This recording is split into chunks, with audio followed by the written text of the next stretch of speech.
Bonjour, bienvenue à ce Jury Minute Acte 6 qui traite de l'actualité du mois de juin. Nous aborderons 5 points aujourd'hui. Alors, dans l'ordre.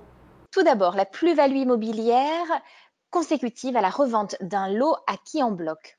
Ensuite, nous verrons la nouveauté concernant l'affichage du permis de construire, la nouvelle obligation liée au radon. Concernant la réforme de l'envoi en possession, une nouveauté sur la formalité de publicité au BODAC. Et enfin, un rappel concernant le droit de préemption du locataire commerçant en cas de cession globale. Plus-value immobilière tout d'abord. Cette information résulte d'un arrêt de la Cour administrative d'appel de Bordeaux du 12 juin 2018. La question qui était posée au juge était celle de savoir comment il convenait de déterminer le prix d'acquisition et également le montant des dépenses de travaux lors de la revente d'un lot issu d'un immeuble acquis en bloc.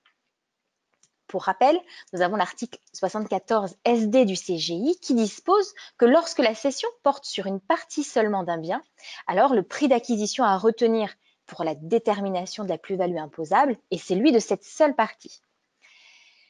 À partir du moment où nous avons un prix d'acquisition global, est-ce qu'on doit se reporter sur la valeur marchande de la partie des lots vendus ou on peut se baser sur les millièmes de copropriété?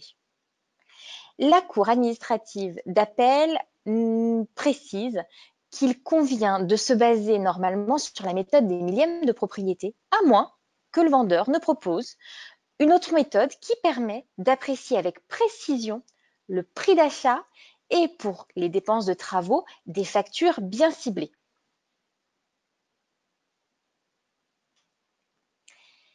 Nous avons en conséquence rajouté dans nos matrices de vente au niveau du bloc plus-value immobilière sous choix soumis aux plus-values des particuliers, un nouveau libellé dénommé lot revendu d'un immeuble acquis en bloc, lequel précise que lorsqu'un immeuble a été, comme en l'espèce, acquis en bloc et qu'un ou plusieurs lots issus de cette division sont vendus, le prix d'acquisition et les dépenses de travaux sont déterminés à partir des millièmes de copropriété correspondant au lot cédé, sauf à proposer une méthode alternative reposant sur la valeur marchande du lot cédé.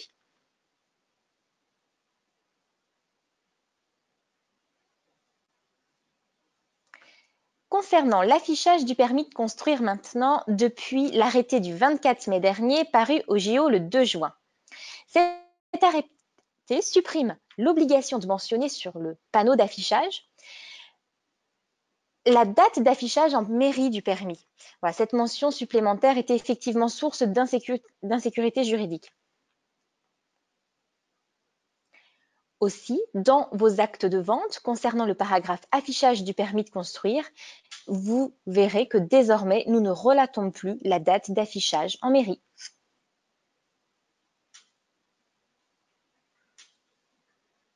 Quid du radon à présent? Alors tout d'abord, qu'est-ce que le radon? C'est un gaz radioactif d'origine naturelle, issu de la désintégration de l'uranium et du radium qui sont présents dans la croûte terrestre et qui produisent des rayonnements ionisants. Normalement, il provient de sous-sols granitiques ou de type volcanique, mais aussi de certains matériaux de construction. En quoi consiste la nouvelle obligation? Depuis le 1er juillet, l'acquéreur et le locataire doivent être informés du risque d'exposition au radon dès lors que l'immeuble vendu ou loué est situé dans une zone à potentiel radon significatif, c'est-à-dire une zone de niveau 3. Malheureusement, nous attendons encore un arrêté qui nous permettra d'avoir un état des servitudes risques et d'information à jour. Et également, Géorisque devrait tout prochainement mettre à disposition sa nouvelle fiche d'information, en l'occurrence sur le risque radon.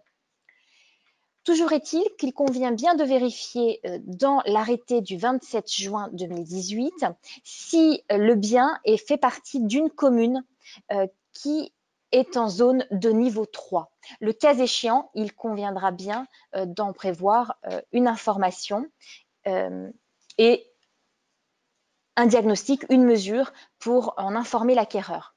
Voici, là je montre à l'écran, La nouvelle clause que nous venons de d'écrire, alors elle n'est pas encore, puisque c'était un petit peu court en termes de mise à jour, elle n'est pas encore dans votre mise à jour Bible qui a été là déployée, hein, celle de juin, et elle ne pourra être livrée que fin août dans le cadre de la mise à jour de l'été.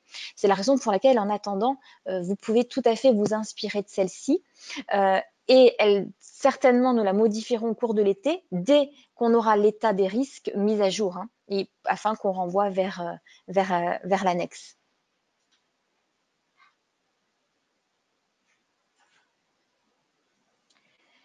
Envoi en possession et Bodac à présent.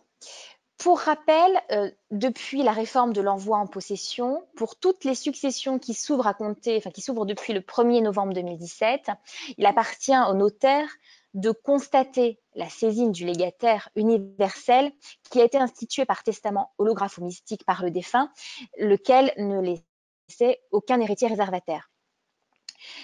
Une fois cet acte constatant la saisine du légataire universel signé, il convient d'accomplir des formalités de publicité au journal d'annonce légale et au Bodac dans les 15 jours de l'acte, ceci afin de permettre à tout intéressé de s'opposer à l'exercice de la saisine par le légataire universel.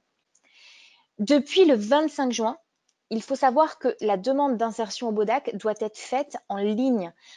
Je vous ai mise ici l'adresse URL. À défaut de faire la demande en ligne, vous risquez d'avoir un refus de votre demande papier de la part du Bodac. Cette information nous vient du Conseil supérieur du notariat suite à une communication reçue de la direction de l'information légale et administrative en juin, le 6 juin exactement.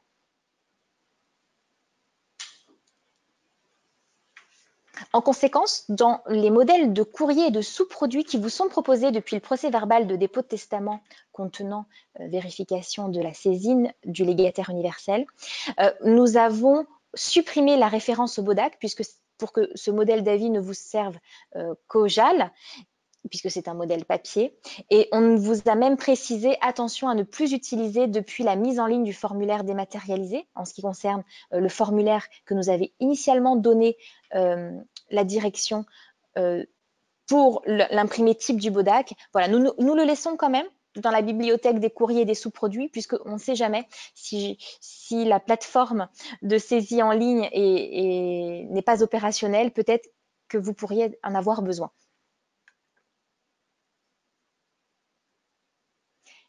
Pour terminer, parlons du droit de préemption du locataire commerçant, instauré par la loi Pinel du 18 juin 2014 dans l'article L145-46-1 du Code de commerce.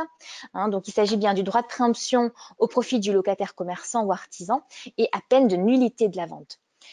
La troisième chambre civile de la Cour de cassation, dans son arrêt du 17 mai 2018, nous a fait un rappel concernant le champ d'application de ce droit de préemption, et précisément dans l'hypothèse où nous sommes dans le cadre d'une vente globale d'un immeuble qui comprend plusieurs locaux commerciaux.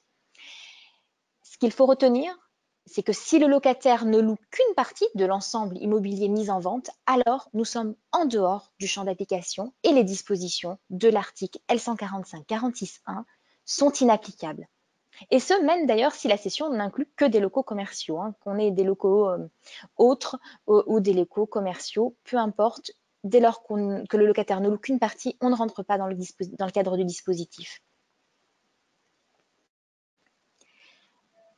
Dans vos matrices de vente, au niveau du bloc droit de préemption, vous trouverez ce cas de figure qui est proposé, à savoir, on est ici dans le sous-choix droit de préférence du locataire commercial artisanal, et vous avez la vente entre dans le cas d'exception à son application, hypothèse d'une cession unique de plusieurs locaux d'un ensemble commercial.